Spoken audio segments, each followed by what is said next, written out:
అందరికీ నమస్కారం, especially media మిత్రులందరికీ నమస్తే.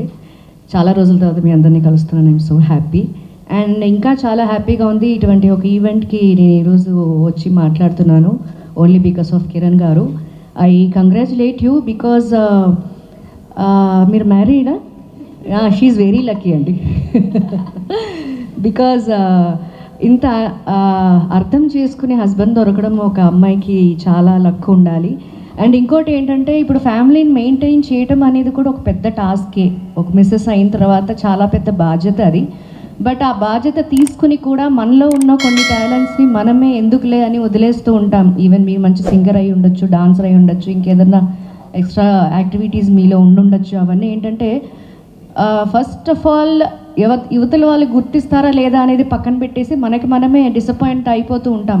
ఇప్పుడు ఎందుకులే, ఇంకా మన పొద్దున వెళ్ళాలి, వాళ్ళని పంపించాలి, స్కూల్కి పంపించాలి, తర్వాత పనులు చేసుకోవాలి, మెయింటైన్ చేయాలి. అదంతా పక్కన పెట్టి మీలో ఉన్న టాలెంట్ని మీరు బయట పెట్టుకోవడానికి వెరీ గుడ్ ఆపర్చునిటీ. అంటే Mrs queen of Telangana season 1 2024. So మీలో ఉన్న టాలెంట్ని బయట పెట్టుకోవడానికి ఇది చాలా పెద్ద వేదిక అని నేను ఫీల్ అవుతున్నాను. ఆ రోజు కూడా మీకు అదే చెప్పాను. సో మీలో ఉన్న టాలెంట్ని మీకే మీరు వచ్చి పార్టిసిపేట్ చేసుకునే మంచి ఆపర్చునిటీ కాబట్టి, సో మీరందరూ వచ్చి పార్టిసిపేట్ చేసి ఐఎమ్ ద బెస్ట్ అనిపించుకోవాలని మనస్ఫూర్తిగా కోరుకుంటున్నాను. ఓకే, December 28 ఫినాలే ఉంటుంది. నేను వస్తున్నాను. సో మీరందరూ కూడా రావాలి.